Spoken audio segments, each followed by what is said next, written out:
सारी व्यवस्था करूंगा। योगक्षेमम वहाम्यहम्। चाहे पृथ्वी तेरे पैरों के नीचे से खसक जाए, चाहे आकाश टूट जाए, चाहे सर्वनाश की स्थिति आ जाए, तू नाम न छोड़ना, फिर देखना क्या होता है। मैं सत्य कहता हूं, जो मेरा नाम जीभ से लेता है उसका हृदय पाषाण काष्ठ सदस्य अपवित्र हो, कठोर हो, तो भी मैं उसे द्रवित करके प्रेमी बनाकर, चाहे वृद्ध हो या युवक हो, युवती हो या बालक हो, पुण्यवान हो या पापी हो, उत्तम हो या चांडाल हो, ज्ञानी हो या मूर्ख हो, धनवान हो या निर्धन हो, केवल मेरा नाम जप करके देख।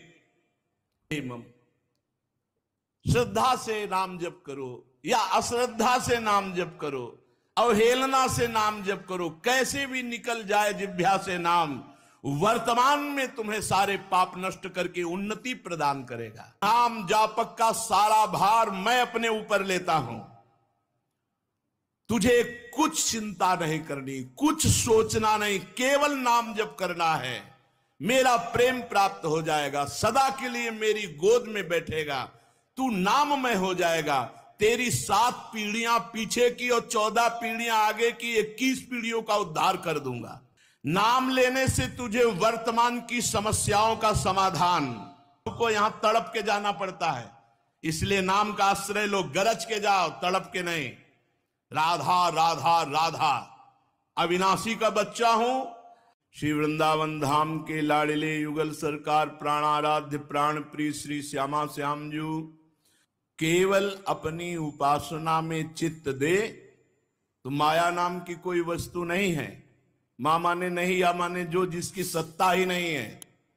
ना सतो विद्यते भावो, ना भाव विद्यते सता।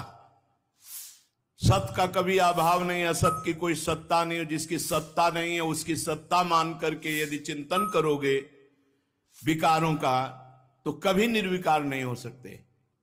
निर्विकार होने के लिए तुम निर्विकार हो। साक्षी मात्र अंतःकरण के रो, देखें कौन विकार तुम्हें परास्त करता है। तो नहीं, ज्ञान की बात समझनी ही नहीं है। अंतःकरण में तदात्म भाव करके मैं स्त्री, मैं पुरुष, मैं भोक्ता, मैं करता, इसी से तो दुर्गति हुई है।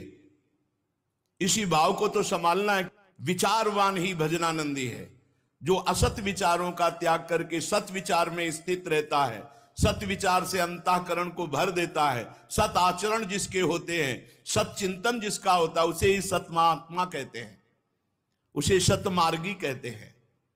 इसलिए उपासक डरने की जरूरत नहीं है कि हाय हाय काम क्रोध लोभ मोह मद मत्सर, अगर ये इतने बड़े वीर होते तो आज तक कोई भगवत प्राप्ति कर ही नहीं पाता है। लेकिन भगवान के सामने नहीं, शरणागत के सामने नहीं, आप शरण में नहीं रहते, अहंकार में रहते, इसलिए आपका नाश करने के लिए इनका आक्रमण होता है। अगर शरण में हो तो वही काम क्रोध लोभ मोह मद मत्सर सब